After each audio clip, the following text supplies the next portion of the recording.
नगर की स्त्रियों का श्री कृष्ण पर मोहित होना तथा रजक वध।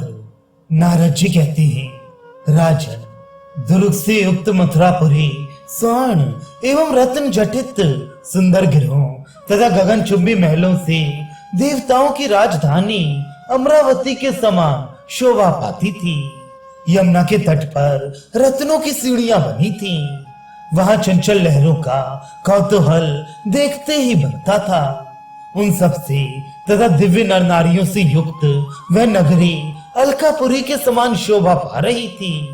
मथुरापुरी की शोभा निहारते और धनिकों के भवनों को देखते हुए श्री कृष्ण ग्वाल बालों के साथ मुख्य सड़क पर आ गए।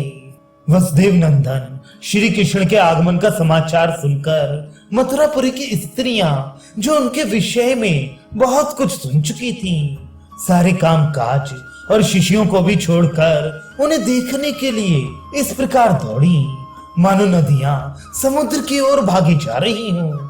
कुछ स्त्रियां महलों की छत से, कुछ जालीदार झरोखों के छेद से, कोई दीवारों की ओट से, कोई खिड़कियों पर लगे हुए पर्दे हटाकर और कुछ नारियां दरवाजे के किवाड़ों से बाहर निकलकर घर के चबूतरों पर से उन्हें देखने लगी। भगवान श्री कृष्ण का एक चंचल कुंतल भाग उनके मुख पर लटक रहा था, मानो उन्होंने अपने सामने वाले मनुष्यों के मन को हर लेने के लिए उसे धारण किया था, तथा दूसरा कुंतल भाग उन्होंने मुकुट के नीचे दबाकर पीछे की ओर लटका दिया था, मानो पीछे से आने वाले लोगों के मन को मोहने के लिए उसे उन्होंने पृष्ठभाग की ओर धारण किया था। उनका आधा पीतांबर कमर में बंधा हुआ चमक रहा था और आधा कंधे पर पड़ा नील मेघ में विद्युत की सी शोभा धारण कर रहा था। राजन, उन्होंने अपने एक हाथ में कमल और वक्ष स्थल में वैजयंती माला धारण कर रखी थी।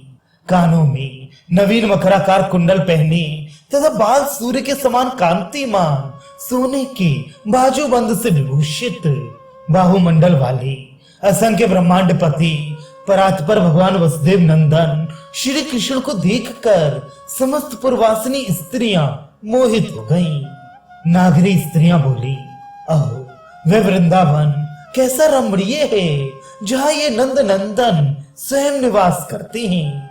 वे समस्त गोपगण भी धन्य हैं, जो प्रतिदिन इनके मनोहर रूप का दर्शन करते रहते हैं। वे गोपांगनाएं भी धन्य हैं। ना जाने उन्होंने कौन सा पुण्य किया है, जो रास रंग में वे बारंबार उनके अधरामृत का पान किया करती हैं। नारद जी कहते हैं, राजन, उस राजमार्ग पर एक कपड़ा रंगने वाला रजक जा रहा था। वह बड़ा घमंडी और उन्मत्त जान पड़ता था। ग्वाल बालों की अनुमति से मधुसूदन ने उससे कहा, मेरे महाबुद्धिमान मित्र, हमारे लिए सुंदर वस्त्र दे दो। यदि दे दोगे तो तुम्हारा परम कल्याण होगा, इसमें संशय नहीं है। वह रजक कंस का सेवक और बड़ा भारी दुष्ट था। श्री कृष्ण की बात सुनकर गृहस्थ से अभिषिक्त अग्नि की भांति वह अत्यंत रोष से प्रज्वलित हो उठा और उस राजमार्ग पर माधव से इस प्रकार बोला। रजक ने कहा, अरे, तुम्हारे बाप दादों ने ऐसे ही वस्त्र धारण किए हैं क्या? उद्दंड गाल वालों, क्या तुम्हारे पूर्वज कौपीनधारी नहीं थे? जंगल में रहने वाले गोपों, यदि जीवन चाहते हो तो तुम सबके सब नगर से शीघ्र निकल जाओ, अन्यथा वस्त्र की चोरी करने वाले तुम सब लोगों को मैं जेल में बंद करा दूंगा। नारद जी कहते हैं, राजन, इस तरह की बातें करने वाले उस रजक के मस्तक को यदुकुल तिलक श्री कृष्ण ने खेल खेल में हाथ के अग्रभाग से ही मरोड़ दिया। विधिराज, उसके शरीर की ज्योति घनश्याम श्री कृष्ण में लीन हो गई। राजन, फिर तो उसके समस्त अनुगामी सेवक वस्त्रों के गट्ठर वहीं छोड़कर उसी तरह सब और भाग गए, जैसे शरद काल में हवा के वेग से बादल छिन्न भिन्न हो जाते हैं। उन वस्त्रों में से बलराम और श्री कृष्ण अपनी पसंद के कपड़े लेकर जब खड़े हो गए, तब शेष वस्त्रों को ग्वाल वालों तथा अन्य राहगीरों ने ले लिया। उन वस्त्रों को कैसे पहनना चाहिए ये बात ग्वाल वाल नहीं जानते थे। अतः बलराम और श्री कृष्ण के देखते देखते वे उन सुंदर वस्त्रों को अस्त व्यस्त ढंग से पहनने लगे। इसी समय एक बालक ने उन दोनों भाइयों को देखकर विचित्र वर्ण वाले वस्त्रों को धारण कराकर श्री कृष्ण और बलदेव के दिव्य वेश बना दिए। राजन, इसी तरह अन्य गोप बालकों को भी यथोचित वस्त्र पहनाकर उसने बड़ी भक्ति से श्री कृष्ण का पुनः दर्शन किया।